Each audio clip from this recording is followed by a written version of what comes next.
Assalamualaikum warahmatullahi wabarakatuh.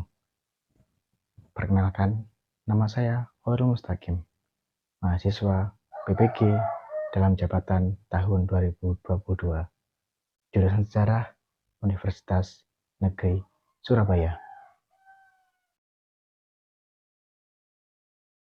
Saat ini saya sebagai guru mengajar di SMK Negeri Kare, Kabupaten Madiun.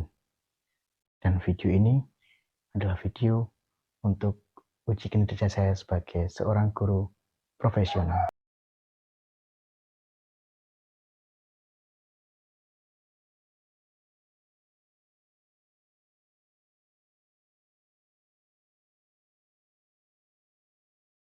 Assalamualaikum warahmatullahi wabarakatuh. Bagaimana kabarnya hari ini? Alhamdulillah. Oke, sebelum memulai pelajaran pada pagi hari ini, alangkah baiknya kita mulai dengan doa pagi bersama. Silakan salah satu dipimpin doanya. Saya absen dulu ya. Adinda, selalu tersenyum. Agustin, Alia, Anissa, Ashifa, Beatrice, Dea, Dispen, Debbie, Devesta, Dispen, Dinda Sari, banyak sekali yang dispen hari ini. Fadila, Jesya, Jila, Juwita, Husnul, dispen. Kesha, Lailatul Asifah, Livia, Mita, Naila, Novi, dispen. Oke, silahkan dikeluarkan HP-nya masing-masing. Sudah.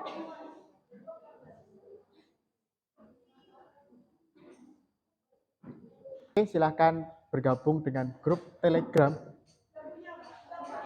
Oh. Coba di-install dulu. Yang punya Telegram silahkan gabung ke Telegram. Ayo.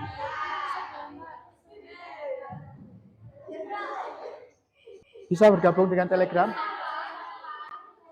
Yang belum segera di-install karena nanti kita ada kuis pakai Telegram.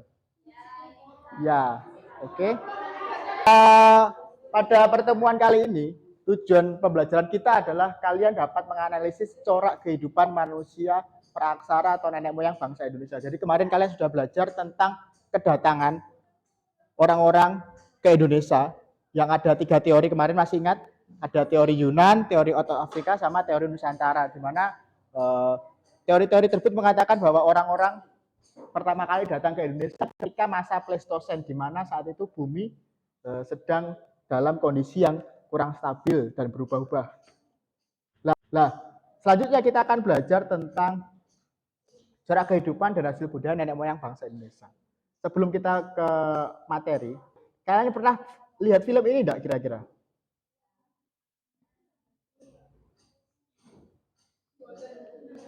Enggak pernah?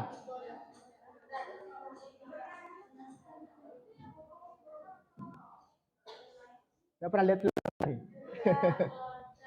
Ya ini karena ini film kartun masa kecil saya.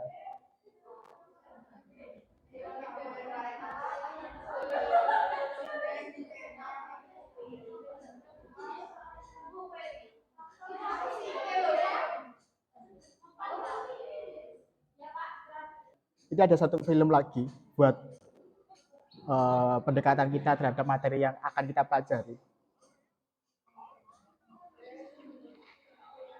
Jadi ini kita diajak untuk mundur ke 1000 tahun sebelum kehidupan kita yang sekarang.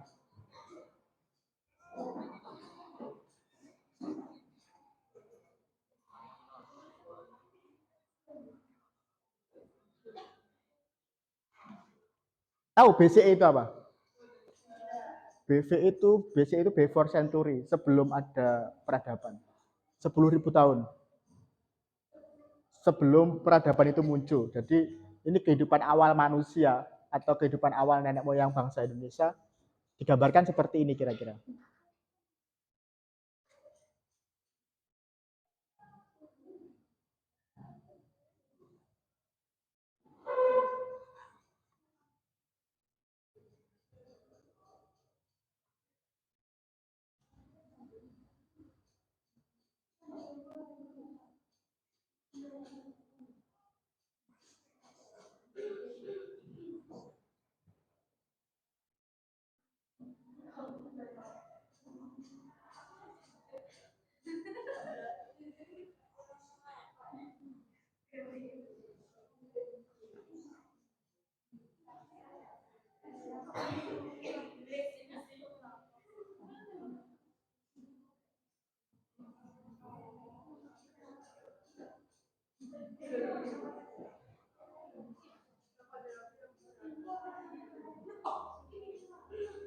Ini bukan film horor. Pada masa praaksara, corak kehidupan itu dibagi menjadi 4. Yang pertama adalah berburu dan meramu, yang kedua adalah berburu dan meramu tingkat lanjut, yang ketiga bercocok tanam, dan yang keempat adalah pendakian. Jadi sebelum menjadi kita seperti saat ini, manusia itu berkembang terus karena mereka butuh makan. Jadi salah satu penyebab mereka berkembang adalah luwe, gitu, makan. Karena yang mereka hadapi ya seperti tadi, hewan-hewan seperti tadi, gajah, seperti yang ada di gambar ini. Terus ada saber-tooth, singa yang bertaring tadi. Sekarang tidak ada, memang sudah punah semua. Karena ya selain dimakan mereka juga berevolusi. Oke, jadi kita akan membahas tentang corak kehidupan dan hasil budaya nenek moyang bangsa Indonesia. Pernah lihat ini? Kalian pernah ke museum enggak? Belum pernah ya. Ini bisa kalian lihat di Museum Geologi Bandung. Ini adalah salah satu hewan tertua yang ditemukan di Indonesia. Ini jenis banteng. Jadi di Indonesia dulu juga hidup berbagai macam jenis hewan, termasuk banteng. Nah, manusia itu hidup ketika zaman Pleistosen, di mana itu merupakan zaman termuda dari pembentukan bumi, sekitar 3 juta sampai 10.000 tahun yang lalu, seperti yang kalian lihat di film tadi. 10.000 tahun sebelum Century atau BCE. Jadi sebelum mereka mengenal peradaban, manusia itu sudah hidup. Di saat ini bumi itu belum stabil, tapi sudah dapat dihidupi oleh hewan dan manusia, walaupun masih belum stabil. Masih sering berubah-ubah bentuknya. Nah, di saat bumi mengalami masa Pleistosen tadi, manusia-manusia itu bermigrasi datang ke Indonesia hingga membentuk sebuah jalur baru yang disebut sebagai kalau sekarang namanya jalur rempah. Karena itu termasuk jalur yang dibentuk oleh manusia-manusia praaksara yang bermigrasi dari asalnya hingga datang ke Indonesia. Kehidupan mereka itu keras. Jadi di masa awal manusia itu disebut sebagai berburu dan meramu. Mereka tidak mengenal apapun selain berburu dan meramu. Tahu meramu? Meramu, Cah. Meramu. Meramu itu yang mencampur makanan gitu loh. Misalkan mereka dapat daging, makannya pakai telo, umbi-umbian seperti itu. Itu namanya meramu. Jadi mereka hanya mengenal berburu dan meramu. Kehidupan mereka nomaden atau tidak tetap karena mereka mengikuti binatang buruan. Jadi hewannya kemana mereka ikuti gitu. Jadi mereka tidak punya tempat tinggal yang tetap. Tujuan mereka adalah mengumpulkan makanan tanpa diolah. Jadi seperti tadi, langsung disiset, dimakan apa adanya gitu. Makanya manusia-manusia di masa ini kebanyakan rahangnya itu gede-gede, besar-besar, karena mereka makan sesuatu yang mentah gitu. Jadi silahkan kalian kalau pengen tahu evolusi itu benar atau tidak, silahkan makan daging mentah selama 100 tahun ke depan gitu. Atau sekitar 50 tahun ke depan gitu. Kira-kira berubah nggak bentuk rahangmu? Ya itulah evolusi gitu loh. Jadi di saat ini manusia itu kenapa gede-gede rahangnya? Kenapa ditemukan dengan rahang yang besar dan otak yang kecil? Karena mereka tidak berpikir, maksudnya berpikirnya sederhana, terus mereka berpikir cara makan. Gitu. Jadi yang dimakan segala sesuatu ya masih mentah seperti daging dan sebagainya itu mentah. Mereka hidup dalam kelompok kecil, jadi belum bisa berkelompok besar. Mereka kelompoknya kecil-kecil. Dalam satu kelompok biasanya ada namanya primus inter pares atau yang utama dari yang utama. Biasanya cowok gitu. Jadi ada cowok yang diutamakan itu namanya primus inter pares. Kalau di sini sekarang saya gitu. Karena kan saya cowok sendiri gitu kan. Yang utama dari yang paling utama gitu. Itu namanya primus inter pares. Jadi di kehidupan awal tadi mereka hanya mengenal bahasa isyarat dan beberapa bahasa sederhana. Jadi mereka belum mengenal bahasa yang jelas, tapi sudah ada bahasa, tapi dengan masih sangat sederhana. Jadi hanya sekedar hahaha hihi gitu lah. Nah, di masa ini mereka kebanyakan menggunakan flex. Flex itu dari batu kecil, biasanya buat nyayat. Jadi ibarat sekarang itu pimes, tapi dari batu. Jadi mereka buat batu, dibuat setipis mungkin, kecil, jadi buat nyiseti daging. Namanya flex. Chopper atau kapak penetak, jadi ada kapak dari batu juga segini besarnya. Itu biasanya buat mukul pohon atau buat menggali umbi-umbian. Itu chopper. Dan hand axe itu kapak genggam. Lebih besar dari ini tapi lebih panjang daripada chopper. Kalau chopper gini, kalau hand axe itu biasanya agak panjang. Biasanya buat berburu. Nah, setelah mereka karena manusia kodratnya adalah berakal, mereka akhirnya berkembang.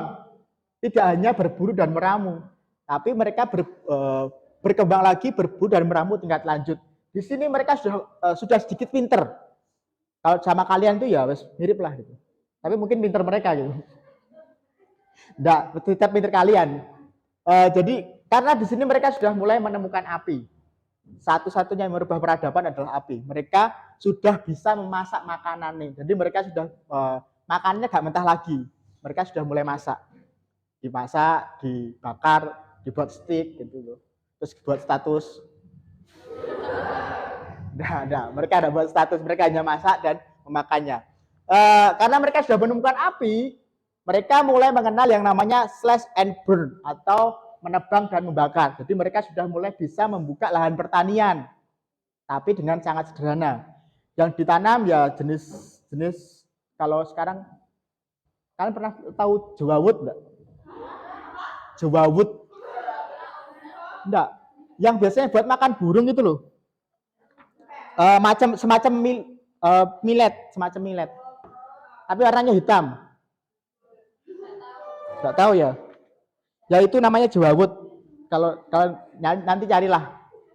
Yang mereka tanam seperti itu, sejenis padi tapi bukan padi, masih biji-bijian. Mereka sudah mulai menanam seperti itu. Tahu ya, kecil, kayak jagung kecil-kecil hitam itu loh. Ya wes lah. Nah, karena mereka sudah mengenal pertanian sederhana, hidup mereka mulai berkembang menjadi semi sedenter. Semi sedenter itu sedikit menetap. Jadi mereka tidak lagi nomaden, tapi sudah mulai agak menetap. Biasanya tinggal di gua-gua payung. Kalau kalian pernah ke Pacitan, banyak gua kan di sana. Nah itu kebanyakan ditempati oleh mereka. Terus mereka sudah mengenal pembagian kerja. Jadi si cewek di rumah, si cowok berburu. Sudah ada seperti itu. Nah, sebelumnya pokoknya gerumbul-gerumbul, tidak ada bagian kerja lah. Di sini sudah ada bagian kerja. Cewek-cewek bagian masak. Karena sudah mengenal api. Yang cowok-cowok berburu.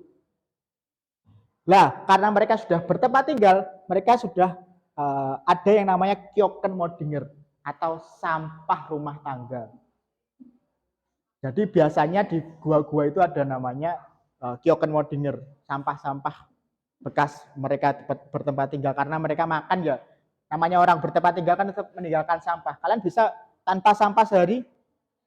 Tidak toh, karena kalian adalah tukang sampah. Iya kan, tukang nyampah maksudnya. Kita kan manusia kan tukang nyampah. Kita tidak bisa hidup tanpa sampah sehari pun. Nah, di sini juga dari mereka juga sama. Mereka namanya Kyokenwodinger.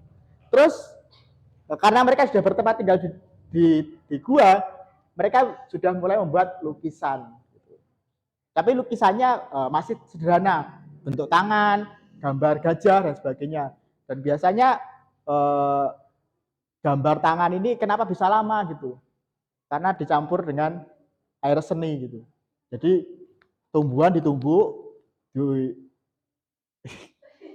dikencingi itu biar lebih kuat gitu, terus habis itu diminum, disemprotkan. Jadi jadi tekniknya sprayer atau menyemprotkan cat, jadi bentuknya tangan. Mereka sering seperti itu, jadi meninggalkan bukti bahwa mereka pernah di situ gitu.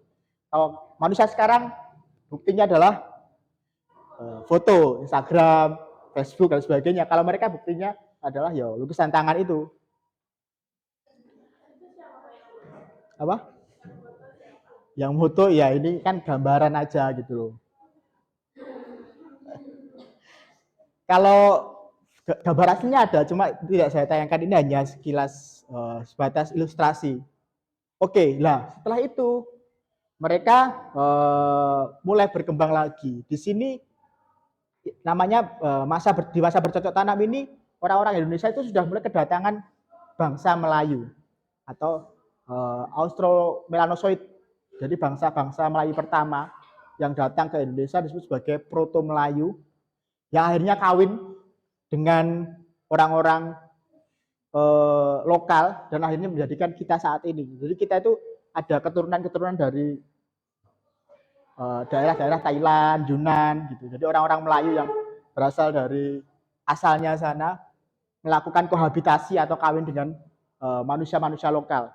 Homo wajakensis, Homo soloensis, Homo apalagi dan sebagainya. Tugasnya satu bangku satu. Sebentar.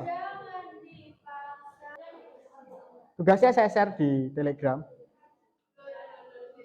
Dikerjakan di HP-nya kalian masing-masing. Satu bangku satu. Dikerjakan bareng. Secara kelompok di situ ya. Bisa buka? Kalau harus download aplikasi lagi nggak usah. Kalau kalian punya aplikasinya ya nggak apa-apa, silakan langsung dikerjakan di situ. Bareng. Ya, kalau bisa langsung silakan dikerjakan langsung di situ. Tapi kalau tidak bisa, kalau harus download aplikasi lagi, tidak usah. Jadi kalau harus download aplikasi lagi, kalian kerjakan aja di buku atau di lembaran.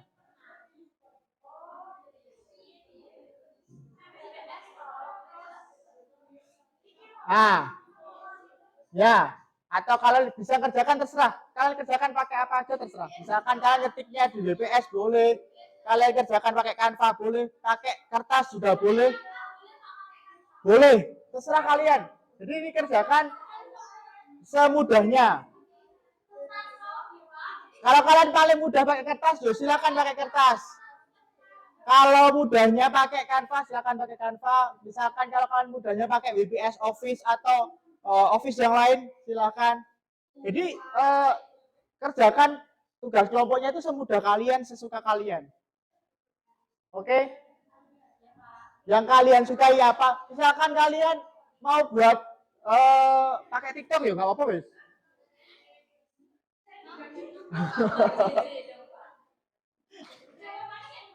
Ya, gini ya.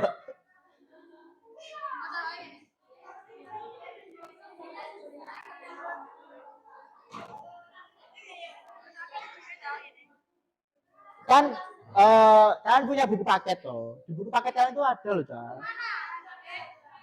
Nah, satu bagus satu, nak.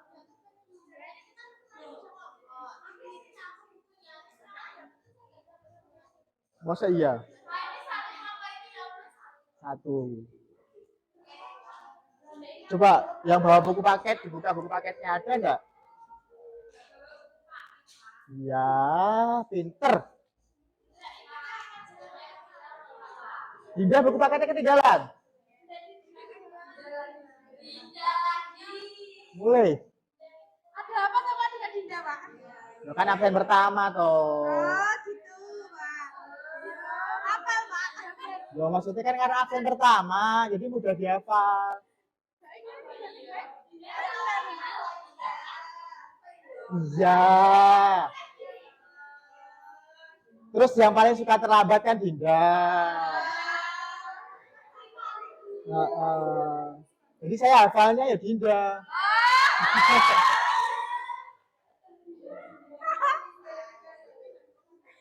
Dinda saya tertekan ya. Bukan sampai sini. Jawabannya apa, Pak? Sama-sama. Ini loh, itu kata ini loh. Nah, Enggak podo dengan ya sama, gambarnya ini lebih bagus tapi yang satunya, Pak. nggak ada. Intinya sama lah. Intinya kalian cari aja pertanyaannya. Misalkan itu buat apa? Terus apa? Bukan. Bukan itu kan hasilnya setelah kamu jawab, kamu susun kalimat. Jadi pertanyaanmu itu urut, tahu? Misalkan apa itu negara? Apa itu fungsi negara? Ya kan kalian kan tahu, terus kalian jawab. Kan itu urut toh. Nah, jadi saat ya sudah itu pokoknya kalau buat pertanyaan kalian jawab sendiri nanti dibacakan. Cari di buku kalau tidak ada buku. Jadi misalkan kalian bisa tanya apa itu negara, apa itu moko, apa fungsinya, kira-kira digunakan untuk apa, kan selesai.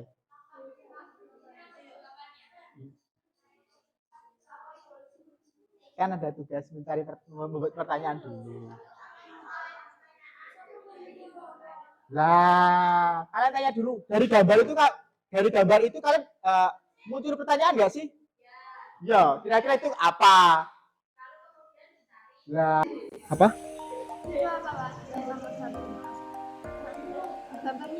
Moko, ini loh, Cah. Ini loh. Loh. Kan ini sama toh? Sama. Sama. Ini lebih jelek, ini lebih bagus. Ini namanya apa?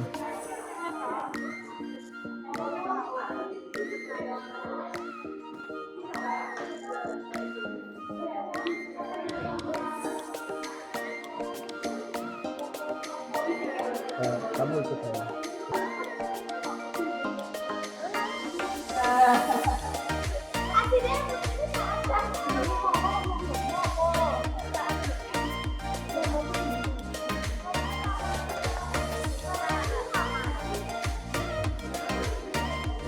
Kamu tanya, kenapa gak kamu tulis?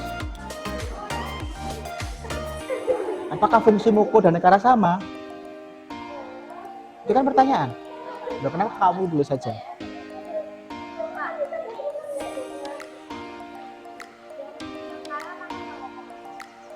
Yang negara yang panjang. Ya. Di Google negara yang pendek. Negara itu yang panjang, moko yang pendek. Kalau menurut saya loh ya, itu negara. Negara tipe patching agak panjang. Yang kamu tanyakan ya tulis saja di situ. Misalkan kamu tanya apakah fungsinya sama dari kedua itu, lalu tanyakan aja di pertanyaan. Moko. MOKO. Gimana? Udah. Pinter loh jadi kok.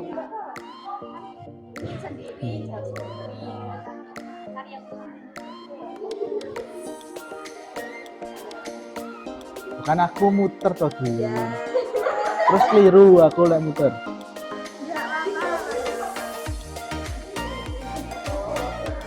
Sudah. Gitu, semua aku tanya yang lain. Oke, lanjut. Terus tugasmu ngapain? Oh, kamu yang mencari, Dinda yang menulis.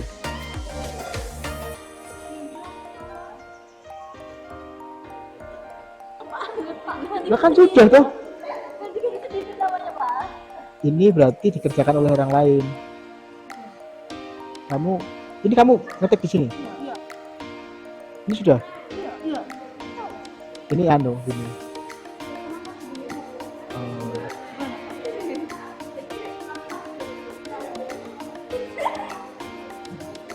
Kamu di bawahnya aja. Nama. Ini Itu masuk di HP. Iya, ini kopinya toh. Ini kopi dulu. Kamu buat nama di bawah. Kesulitan. Apa yang dimaksud dengan negara? Oke. Tidak ada kesulitan toh yang tertanya kalian, yang menjawab kalian.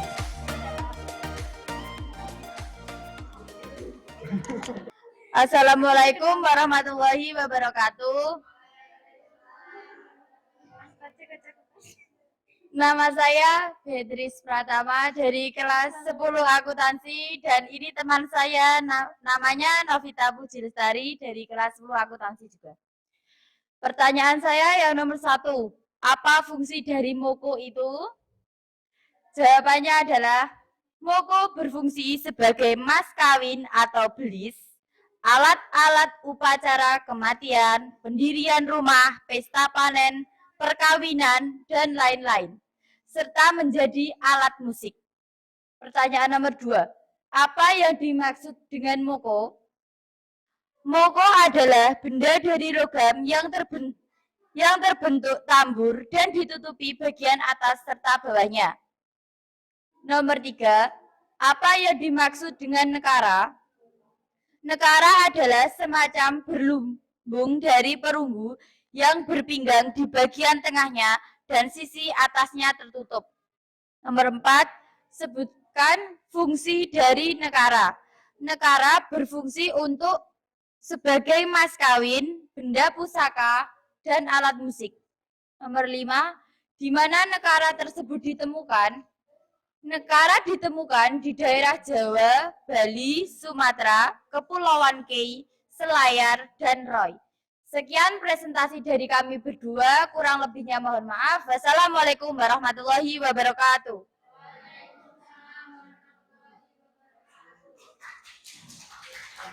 Dari temanmu tadi, kalian sudah tahu kalau fungsi nekara dan moko itu kebanyakan adalah sebagai alat musik. Terus apa? Selain alat musik, fungsinya moko dan nekara. Benda pusaka, alat musik, alat perdagangan, mas kawin. Jadi ketika manusia itu sudah mulai mengenal logam, kalian sudah sama-sama tahu bahwa beberapa logam itu merupakan alat sebagai status sosial, menandakan bahwa mereka itu termasuk golongan-golongan yang tinggi status sosialnya. Sedangkan golongan-golongan yang di bawahnya itu biasanya tidak memiliki alat-alat seperti nekara dan moko itu tadi. Oke, semuanya sudah? Sudah? Hilang? Kenapa hilangnya?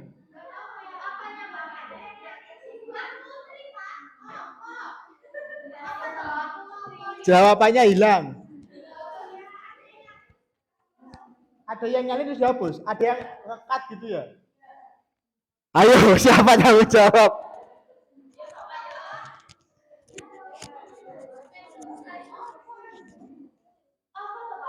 Jadi temanmu itu kerjakan pakai Google Doc langsung. Lah, karena Google Doc itu bisa dihapus oleh teman yang lain yang lihat. Jadi tugasnya temanmu itu dihapus dan hilang. Ya udah wes. Iya. Berarti yang paling baik adalah pakai kertas.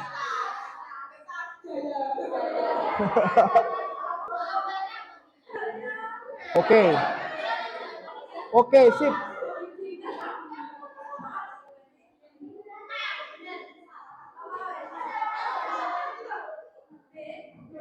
Jangan Jangan klik apapun selain kuisnya ya. Jawab kuisnya aja, jawab kuisnya aja. Gak apa-apa, jawab kuisnya aja, jawab kuisnya aja. Tinggal diklik.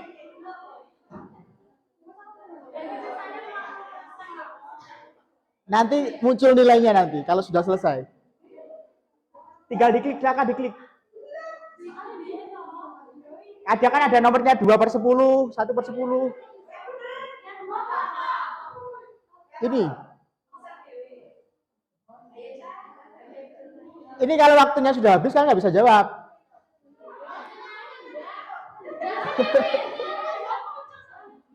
Oke, 25 jawaban.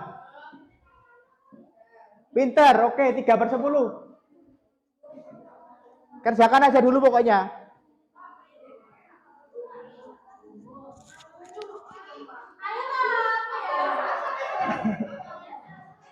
Oke. 7 jawaban. 7 jawaban masuk.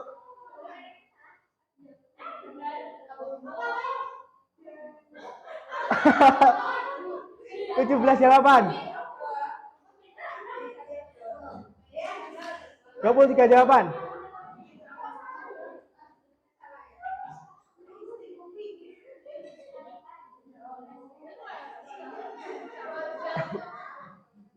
(28) Oke, 60% satu jawab. Pinter kalian tuh.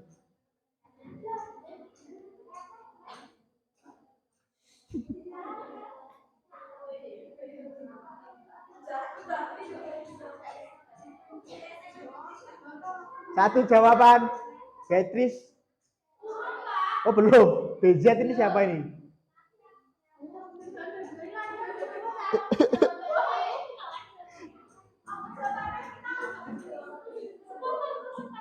Spontan. 3 jawaban masuk. Oke, pintar.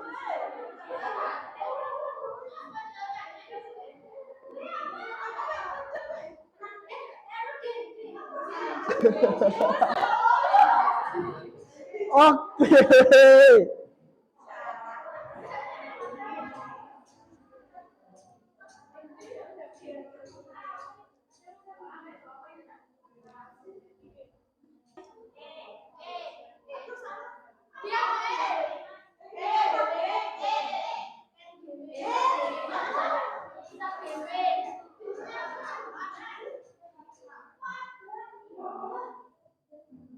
Ayo, 29 jawaban. Kita lihat. Ya, 83% jawaban benar. Wah, pintar.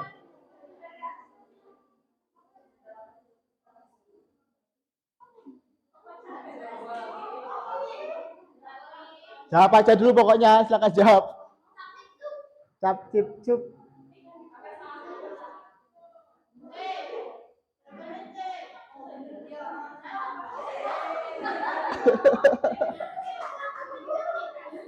Oke, yang tertinggi siapa ini?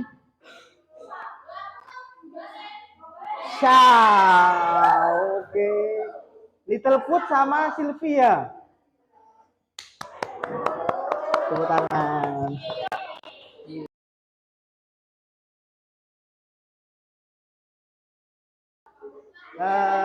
Jawabannya 5 menit. Oke. Sudah.